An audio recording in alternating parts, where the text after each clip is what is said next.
Bank account open करने के लिए ब्रांच जाने की जरूरत नहीं होगी। क्या सिर्फ मोबाइल और वीडियो केवाईसी के जरिए आप घर बैठे डिजिटल सेविंग्स अकाउंट ओपन कर सकते हैं? और सबसे बड़ा सवाल यहाँ पे ये है, क्या डिजिटल अकाउंट का मतलब हमेशा जीरो बैलेंस अकाउंट होता है? दरअसल डिजिटल बैंकिंग के बढ़ते इस्तेमाल के साथ डिजिटल सेविंग्स अकाउंट भी तेजी से पॉपुलर हो रहे हैं। इन अकाउंट्स में अकाउंट ओपनिंग से लेकर बैंकिंग ट्रांजैक्शन तक कई सर्विसेज ऑनलाइन अवेलेबल होती हैं। तो आखिर डिजिटल सेविंग्स अकाउंट होता क्या है?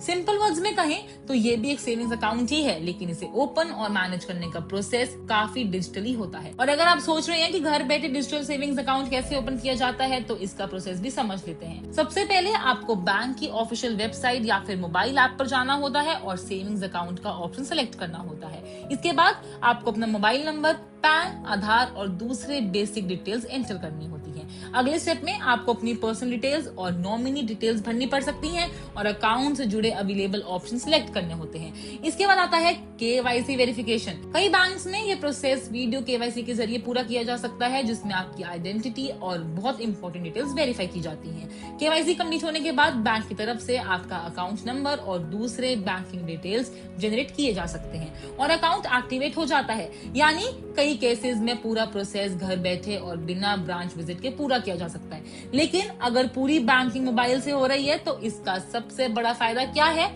इसका सबसे बड़ा फायदा है कन्वीनियंस और टाइम सेविंग। अकाउंट ओपन करने के लिए बार बार ब्रांच विजिट करने की जरूरत कम हो सकती है। वहीं balance check, money transfer, UPI payments, bill payments और डेबिट कार्ड मैनेजमेंट जैसे कई काम मोबाइल ऐप या फिर इंटरनेट बैंकिंग से किए जा सकते हैं। यानी अगर आपकी बैंकिंग जरूरतें ज्यादातर डिजिटल ट्रांजैक्शन तक लिमिटेड है तो डिजिटल सेविंग्स अकाउंट काफी कन्वीनियंट हो सकता है। लेकिन यहाँ पे एक कॉमन मिसकंसेप्शन दूर करना बहुत इंपॉर्टेंट है। डिजिटल अकाउंट का मतलब हमेशा जीरो बैलेंस अकाउंट नहीं होता है। कुछ अकाउंट्स में मिनिमम एवरेज बैलेंस मेंटेन करना बहुत इंपॉर्टेंट हो सकता है। बैलेंस कम होने पर चार्जेस लग सकते हैं। इसके अलावा डेबिट कार्ड की एनुअल फी और दूसरे सर्विस चार्जेस भी हो सकते हैं। इसलिए अकाउंट ओपन करने से पहले सिर्फ ये मत देखिए कि अकाउंट ऑनलाइन ओपन हो रहा है या फिर नहीं।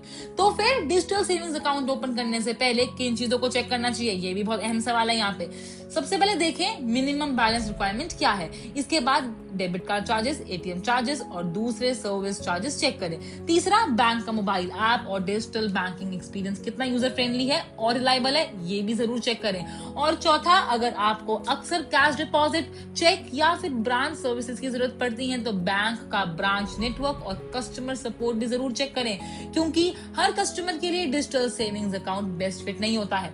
अगर आप यूपीआई, मोबाइल बैंकिंग और ऑनलाइन ट्रांजैक्शंस का ज्यादा यूज करते हैं और ब्रांच विजिट्स कम रखना चाहते हैं तो डिजिटल अकाउंट आपके लिए यूजफुल हो सकता है। वहीं अगर आपकी बैंकिंग जरूरतों में कैश हैंडलिंग, चेक ट्रांजैक्शंस या फिर फ्रीक्वेंट ब्रांच विजिट ज्यादा है तो रेगुलर सेविंग अकाउंट ज्यादा कन्वीनियंट हो सकता है। तो कुल मिलाकर देखा जाए तो डिजिटल सेविंग्स अकाउंट बैंकिंग को फास्टर, इजियर और मोर कन्वीनियंट बना सकता है। लेकिन अकाउंट ओपन करने से पहले minimum balance, charges, KYC requirements, digital features और ब्रांच सपोर्ट जरूर कंपेयर करें, क्योंकि सवाल सिर्फ ये नहीं है कि अकाउंट कितनी जल्दी घर बैठे ओपन हो जाएगा। असली सवाल ये है, क्या ये अकाउंट आपकी बैंकिंग नीड्स के हिसाब से सही है या फिर नहीं।